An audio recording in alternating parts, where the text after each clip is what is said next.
Okay, excellent. So hi everyone.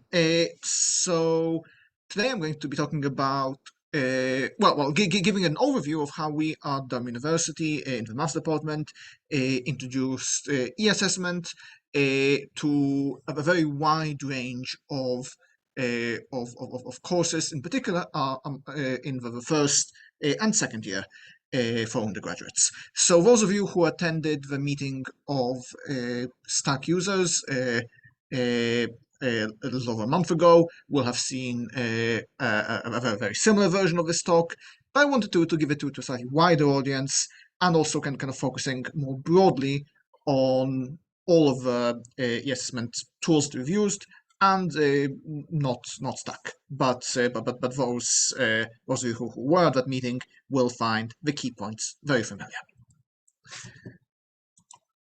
So mathematical sciences at Durham is a large and growing department with an intake of around 300 students, and our growth is both in terms of students and staff. And we teach a varied range of modules, which are in particular in our later years based on the work done by our research groups. So just to give you a brief outline of some of all the modules that we teach in the first and second year, for our maths degree students, we also teach some service courses for other degrees, but these are all the modules we teach in year 1 and year 2 for our math students. The modules in ordinary type in black are core modules, which all the math students need to do. The ones in grey and italics are optional modules. And students have the option to take a small number of modules each year from another department. And at higher levels, of course, we have even more modules which are based on work done in these research groups. So in addition to that, as I suggested, we offer service courses to students from other departments in our faculty. So for example, the course that I lectured this year, along with two of my other colleagues, was something called Single Maths A, and that's a course that's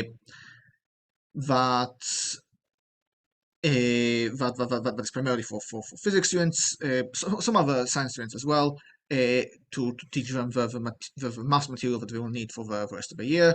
We also have a joint honors natural sciences degree in which students can take certain combinations of modules from various departments in natural sciences, which means that our largest courses in the first year, so calculus and linear algebra, can have close to, or even in some years over, 500 students.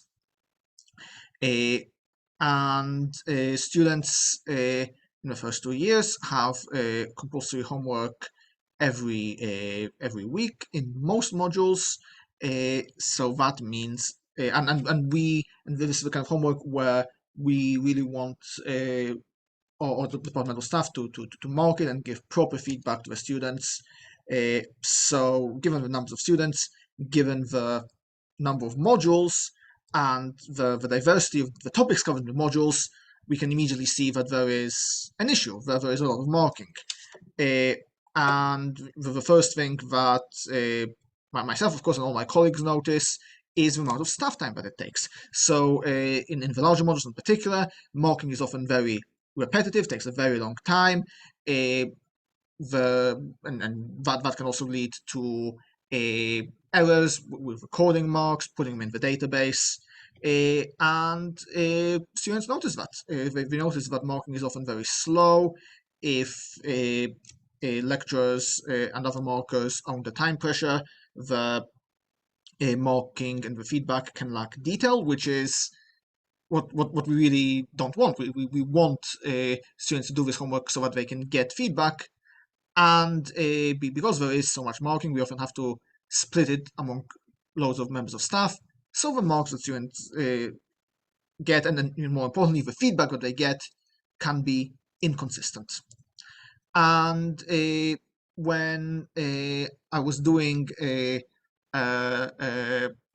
lecturer training course earlier this year, I found this wonderful quote in the literature about focus on formative feedback. and this quote said that formative feedback might be likened to a good murder, in that effective and useful feedback depends on three things: A, motive, so the student needs it; B, opportunity, the student receives it in time to use it; and C, means, the student is able and willing to use it.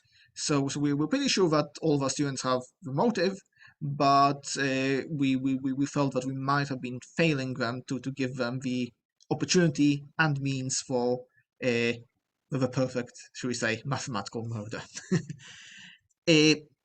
So in order to combat some of these issues, we introduced automated e-assessment in the 2019-2020 academic year as a pilot program for a small number of first-year courses, and that was using both Numbers and Stack. So we were at that point unsure which would be the better fit for us. And some staff members specialized in Stack, like myself, some others in Numbers. We set it such that half of the homework assessments in a module that was being trialed would be replaced with e-assessments, and the rest would remain written assessments, and they would interleave with each other. So there'd be 1 week of e-assessments, 1 week of written assessments. Though of course during COVID, the written e-assessments became still written e-assessments, still written assessments, but written assessments that would be submitted online with a platform that we're using being Gradescope, which actually just on its own made marking quite a bit faster, and just on its own helped to alleviate some of the issues described 2 slides ago. And in addition to introducing Gradescope during COVID, we introduced further automated e-assessment in Year 1 and Year 2 courses, and we are now looking at implementing it in as many Year 1 and Year 2 modules as we can. So this year, I asked some of my students what they thought of this situation. In particular, I asked my single maths A students, so these are students on the service course I mentioned, how they thought the e-assessment that they were given, so that, and in this case it was numbers e-assessment, compared to the written assessments that they were supposed to hand in on Gradescope. This is a module of around 350 students, so the sample size perhaps is not the best, but it's also not terrible. And the results were actually pretty much as expected. A lot of students found both types of assessment equally useful, and this is kind of what we expect. The reason why we have both is because we think that that these 2 different types of assessment can test different mathematical skills. So both are useful.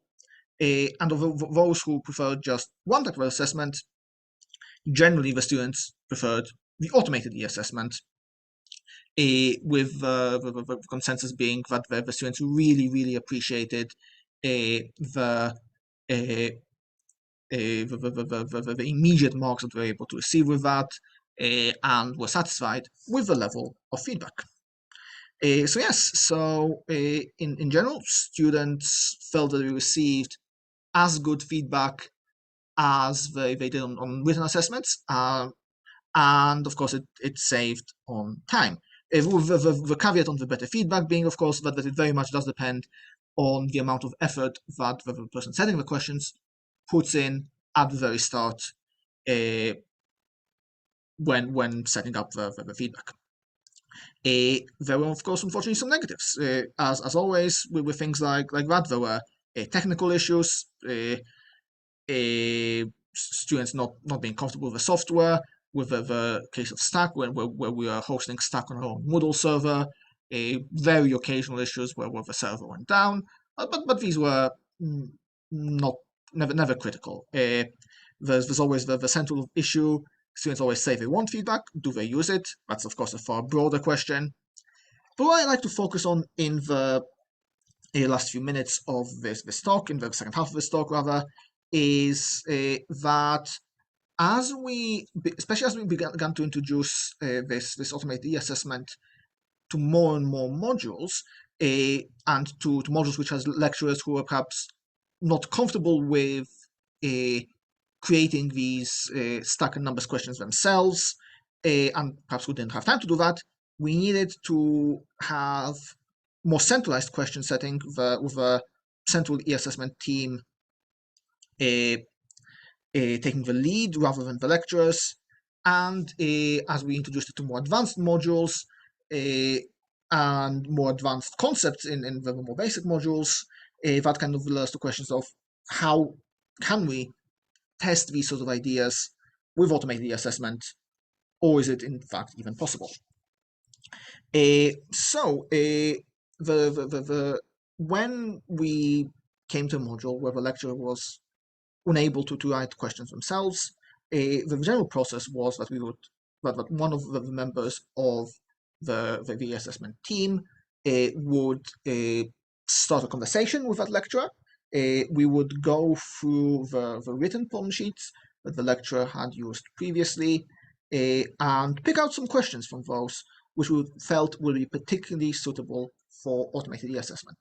We would then go off and convert those into said e-assessment questions and review them with the lecturer, and then put them into the structure of homeworks that would be suitable for students, and suitably arrange them alongside the traditional written homeworks. And the big question was what was suitable for the assessment, in particular when it came to proof. So of course, there are ways to assess proof in both numbers and stack, ordering statements, filling in the gaps. There are other systems such as Lean, which would allow a student to write a proof from start to end using a more formalized mathematical language. However, after discussion with members of staff and an assessment of what we felt our students needed and what the question writing skills were in the department, we felt that in general, proof questions were not at this point suitable for e-assessment. The lecturers of modules which had a lot of proof-based questions felt it very important that students be able to write full proof-based questions, full answers, and write them in the kind of traditional mathematical language. So that meant that we had to work around that in such modules. Perhaps in many cases, we had to perhaps group e-assessments near the start of a module rather than have them alternate with written assessments. But in general, it still worked. So I'll very quickly run through some examples. This is a very simple question in first year dynamics, just asking them to use the equation of motion given to find a general form of a displacement. And this is how I converted it into a stack question. So you can see that there's lots of randomization of the parameters. With questions such as this, it is very easy to come up with randomization just by introducing parameters. And students would submit the answer, get some feedback. If the answer was incorrect, so if I just type in this, the student would get some appropriate feedback. So in this case, I actually was able to put the student's answer into both sides of the equation and show that they don't match. That's kind of actually what I really like about Stack, being able to do things like that, being able to give students kind of very useful feedback, I think. So in another module, discrete maths, we were also able to convert this question, asking about permutations and combinations. So again, we're able to introduce some randomization. Students were asked about words with different letters, so we're able to randomize the number of letters and the length of the word the students were looking at. And likewise, students were able to get some feedback, and after the homework deadline passed, a full worked solution. Another question in discrete was something like that, and we got a lot of questions similar to that, which required some amount of proof. And as mentioned, after talking with the lecturer, we found that these sort of questions were in general not as appropriate for conversion to e-assessment. So these sort of questions remained as written homeworks. But in general, we have had a very good success with implementing e-assessment. In more recent years, we have started moving away from numbers and more to stack. In general, we found a very good success with both systems. We found that perhaps stack was able to provide slightly more personalized feedback, because we were able to do some clever things with the Maxima system it was based on. But in general, this was only really a very small difference. We had very good success with both. Just in general, just the staff experience, the experience of the people who were doing most of the question writing tended towards being a little bit more confident with stack. So that in fact was the main determining factor. I think other universities would find just as much success with numbers.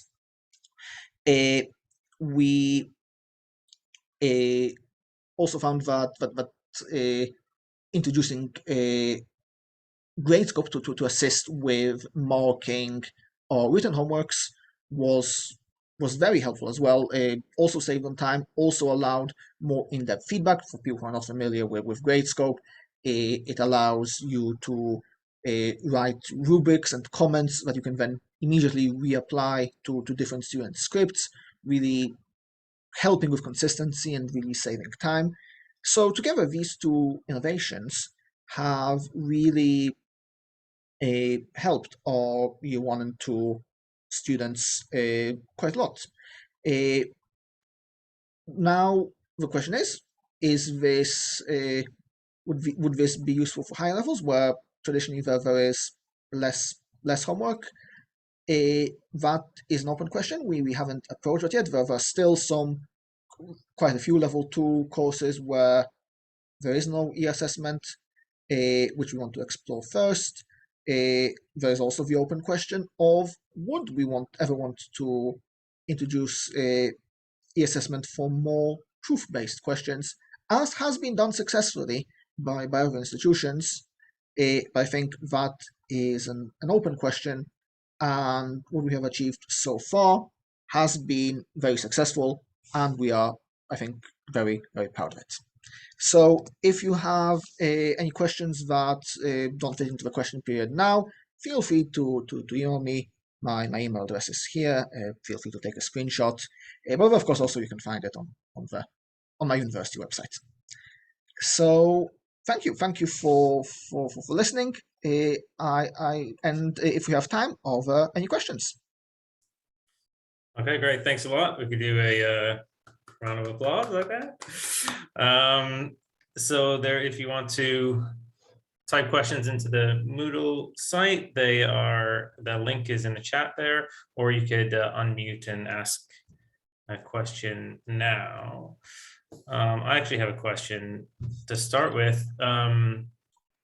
So I think it feels like an important part of this is, you mentioned there's like a small e-assessment team that you have. Is that right? So can you just say what that team consists of, for example? So it is mostly a teaching track stuff. I'm a bit unusual myself in that I'm kind of have a bit of a unique position. Is that my contract is kind of half teaching and half explicitly IT support. So I kind of was a very natural fit. I wasn't the person who started that off. It was started off by Sam Fern, who's a teaching track assistant professor. But then it was genuinely just people who were either teaching track and had more time for this sort of work, or people who were interested in this. Interesting. Yeah, that's really valuable. So, and is that, just to be clear as well, is that team only associated to the maths department, or is that across multiple? Yes, and it's not really a formal thing. I would say it's kind of an informal grouping, but yes, we were. I think maths in Durham University has been taking the lead on automated assessment among the other departments, but perhaps that's something we can improve. I'm actually not too aware of what other departments are doing, so it's very good that you bring that up. That is something that I think would be useful for us to think about in the future. What are other departments in the same institution doing? Cool. Okay, there's a comment. Colin, do you want to come in and just say your comment? Yes, thanks so much. Yes, you were talking about getting colleagues involved in writing questions and using questions that other people have written.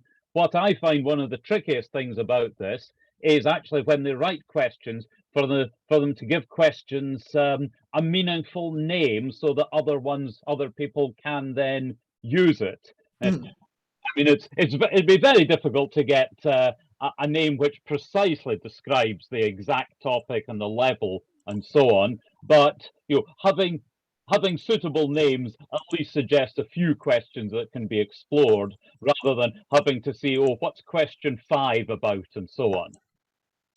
Yeah, I think you're entirely right. I'll just share my screen again and show you some of the question titles that I've written. So I do kind of both systems.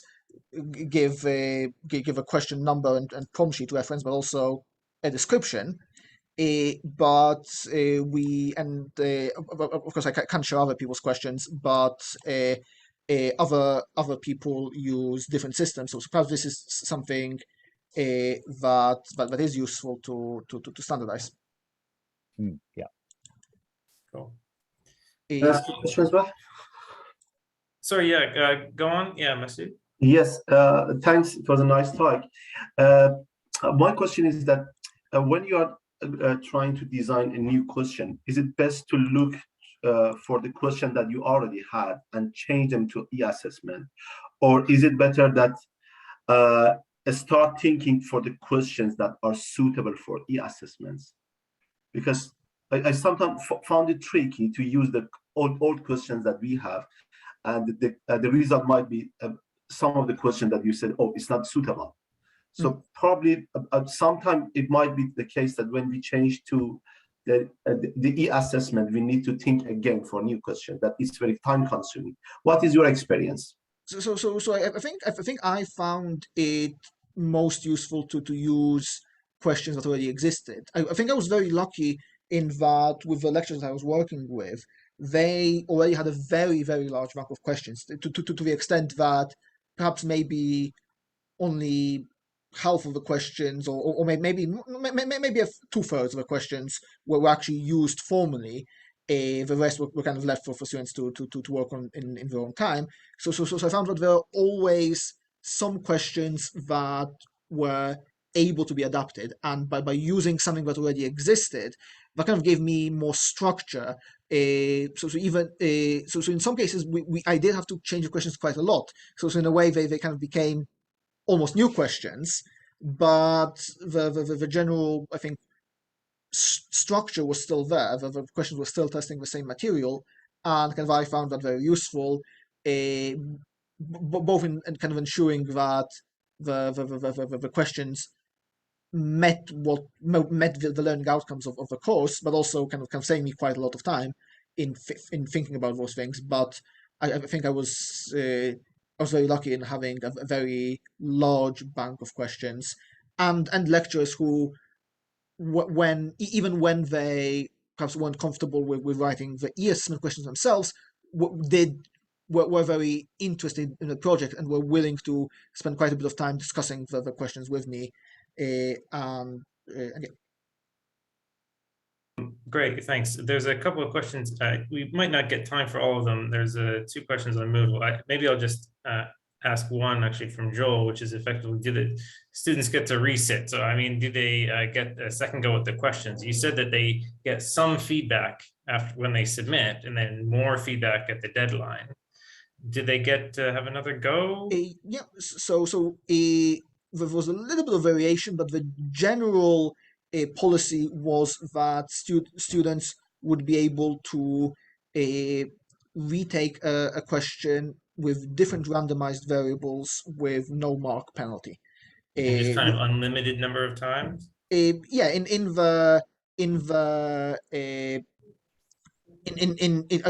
as long as it's before the deadline, we judged, and looking at numbers, I think we judged correctly that because the marks kind of ultimately contributed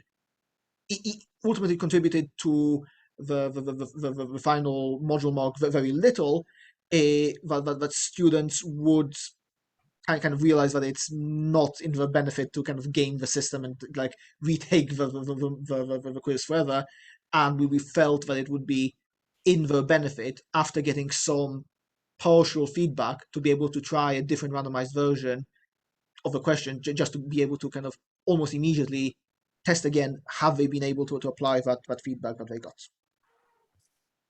But of course, depending on the structure of what the purpose of your homework or assessment, or however you call it, is in your institution, of course the best policy may be very different than what we have. Thanks. Okay, that's very helpful. I'm gonna